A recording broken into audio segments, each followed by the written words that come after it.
नमस्कार, आप देख रहे हैं राजीव टाइम्स। मैं हूं आराधना नामदेव। रुक करते हैं महानगर की ओर। इंदौर में पशुपालन एवं डेयरी विभाग द्वारा आयोजित जिला पशु रोगी कल्याण समिति की बैठक स्मार्ट सिटी कार्यालय में संपन्न हुई। इस बैठक में कलेक्टर आशीष सिंह, नगर निगम आयुक्त शिवम वर्मा और प्राणी संग्रहालय के अधिकारी उपस्थित रहे। आपको बता दें कि बैठक का मुख्य उद्देश्य पशुपालन और पशु कल्याण से संबंधित मुद्दों पर चर्चा करना और समाधान खोजना था। इसमें पशुपालन और डेयरी विभाग द्वारा की जा रही गतिविधियों और योजनाओं पर भी चर्चा की गई। जिला पशु रोगी कल्याण समिति की बैठक में कई महत्वपूर्ण निर्णय लिए गए। आपको बता दें कि कलेक्टर आशीष सिंह ने समिति को निर्देश दिए कि वे पशुओं को स्वास्थ्य और कल्याण के लिए आवश्यक कदम उठाएं। उन्होंने यह भी कहा कि पशुओं के लिए आवश्यक सुविधाएं प्रदान की जानी चाहिए। इस बैठक में प्राणी संग्रहालय के अधिकारियों ने भी भाग लिया और उन्होंने पशुओं के संरक्षण और संवर्धन के लिए अपने विचार साझा किए। नगर निगम आयुक्त शिवम वर्मा ने भी इस बैठक में अपने विचार व्यक्त किए और उन्होंने कहा कि नगर निगम पशुओं के कल्याण के लिए आवश्यक कदम उठाएगा। इस प्रकार जिला पशु रोगी कल्याण समिति की बैठक में कई महत्वपूर्ण निर्णय लिए गए और यह आशा की जा सकती है कि इन निर्णयों के क्रियान्वयन और से पशुओं के स्वास्थ्य और कल्याण में सुधार होगा।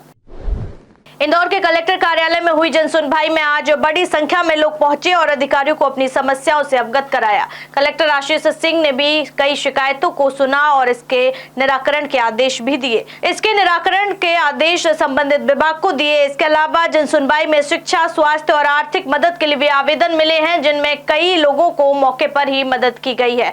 इसके अलावा पारिवारिक विवाद के भी कई आवेदन मिले। कलेक्टर आशीष सिंह ने मंगलवार को बताया कि जनसुनवाई के माध्यम से मिले सभी आवेदनों पर सुनवाई करते हुए इसका निराकरण किया जा रहा है। इसके अलावा कुछ लोगों को कानूनी मदद के लिए प्रशासन के द्वारा वकील उपलब्ध करवाने के साथ ही उचित सहायता भी की जा रही है। इसके अलावा अधिकारियों को भी आदेश दिए गए कि जनसुनवाई में मिली सभी शिकायतों का तय समय सीमा में निराकरण किया जाए। वहीं लगातार जनसुनवाई में पहुंचने वाले आवेदकों की शिकायतों को टीएल बैठक के लिए भेजा गया है। जनसुनवाई में मिली मदद के बाद कई लोग काफी खुश भी नजर आए हैं। बहुत सारे आवेदन जो सहायता है, चाहे वो शैक्षणिक कार्य के लिए हो या फिर स्वास्थ्यगत कारणों से हो, उसके लिए आवेदन आते हैं। तो उनमें कईयों में देखकर परीक्षण करके रेड क्रॉस से सहायता उपलब्ध कराई गई है।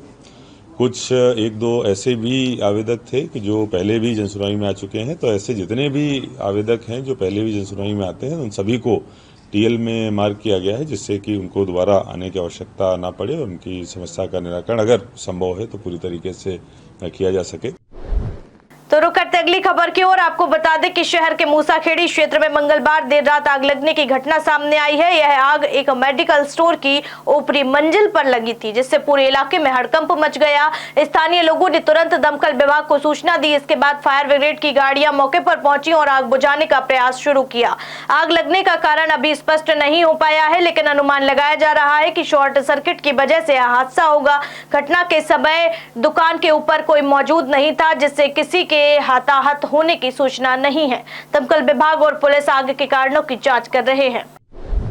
चलिए चलते अगली खबर की ओर। मुख्यमंत्री डॉक्टर मोहन यादव के जन्मदिन के अवसर पर इंदौर में जनप्रतिनिधियों और वरिष्ठ प्रशासनिक अधिकारियों ने उन्हें शुभकामनाएं दी। उज्जैन से इंदौर एयरपोर्ट पहुंचने पर मुख्यमंत्री का नागरिकों और नेताओं ने भव्य स्वागत किया। इस मौके पर महापौर पुष्यमित्रा भार्गव, विधायक रमेश मेंदोला, सुदर्शन गुप्ता, सुमित मिश्रा, श्रवण सिंह चामड़ा समेत अन्य जनप्रतिनिधि मौजूद रहे। प्रशासनिक अधिकारियों में संभागायुक्त Deepak Singh, collector Ashish Singh, police commissioner Santosh Kumar Singh समेत अन्य अधिकारी भी उपस्थित थे। कलेक्टर और नगर निगम आयुक्त ने मुख्यमंत्री को खजराना गणेश की माला पहनाई और प्रसाद भेंट किया। रुक करते अगली खबर की ओर। नर्मदा नदी से सटे महेश्वर, मंडलेश्वर, नगबाड़ी और कसरावद गांवों में इस साल टमाटर की जबरदस्त पैदावार हुई। भारी उत्पादन के चलते इंदौर की चोएथराम मंडी में टमाटर की थोक कीमतें तेजी से गिर गई हैं। जहां पहले टमाटर 20 से 30 रुपए प्रति किलो बिकता था, तो वहीं अब इसकी थोक कीमत मात्र 3 से 5 रुपए प्रति किलोग्राम रह गई है, जबकि बाजार में उपभोक्ताओं तक यह 10 से 15 रुपए प्रति किलो पहुंच रहा है। आपको बता दें कि मध्य प्रदेश के इन गांवों में बड़ी मात्रा में टमाटर की खेती होती है, लेकिन इस बार किसानों की मेहनत पर पानी फिरता नजर आ रहा है। कीमतें इतनी गिर गई हैं कि किसान अपनी लागत भी नहीं निकाल पा रहे हैं। खेती में खाद, पानी, मजदूरी और ट्रांसपोर्ट का खर्च पहले ही बढ़ चुका है और ऐसे में इतनी कम कीमत पर टमाटर बेचना किसानों के लिए घाटे का सौदा बनता जा रहा है। कई किसान अपनी उपज मंडी में लेकर पहुंच रहे हैं, लेकिन उचित दाम न मिलने के कारण उन्हें मजबूरी में टमाटर सड़क किनारे फेंकना पड़ रहा है, जबकि किसान औने पौने दाम दाम में अपनी फसल बेचने को मजबूर हैं। वहीं बिचौलियों और आड़तियों की चांदी हो रही है। वे मंडी से बेहद कम दामों में टमाटर खरीदकर इसे ऊंचे दामों पर बाजार में बेच रहे हैं। किसान जहां अपनी उपज को औने पौने दामों में बेचने पर मजबूर हैं, तो वहीं दलाल सस्ते में खरीदकर ऊंचे दामों में बेचकर मुनाफा कमा रहे हैं। किसानों का कहना है कि प्रशासन को इस समस्या का हल निकालना चाहिए ताकि किसानों को उनकी मेहनत का सही दाम मिल सके। मंडी व्यापारियों का कहना है कि त्योहारों के कारण आवक बढ़ी है, जिससे कीमतों में गिरावट आई है। हालांकि आने वाले दिनों में टमाटर की कीमतों में इजाफा हो सकता है, लेकिन तब तक किसानों को हुए नुकसान की भरपाई करना मुश्किल होगा। किसानों ने सरकार से अपील की है कि टमाटर के उचित मूल्य की गारंटी दी जाए ताकि वे घाटे से बच सके।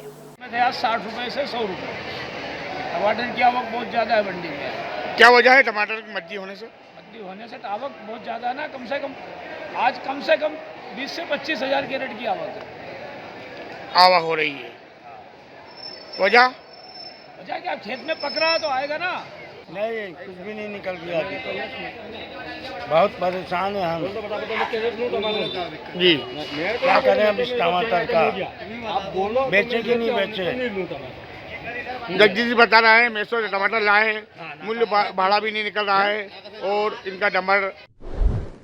चलिए चलते अगली खबर की ओर। राष्ट्रीय स्वयंसेवक संघ की अखिल भारतीय प्रतिनिधि सभा में यह निर्णय लिया गया कि शताब्दी वर्ष के अवसर पर संघ घर घर संपर्क अभियान चलाएगा। आपको बता दें कि प्रांत संघ संचालक अशोक पांडे ने बताया कि मध्य भारत में संघ कार्य तेजी से बढ़ रहा है और इसे बस्तियों और मंडलों तक पहुंचाने के प्रयास किए जाएंगे। संघ द्वारा हिंदू सम्मेलन आयोजित किए जाएंगे, जिनमें सामाजिक समरसता और राष्ट्र निर्माण में योगदान का संदेश दिया जाएगा।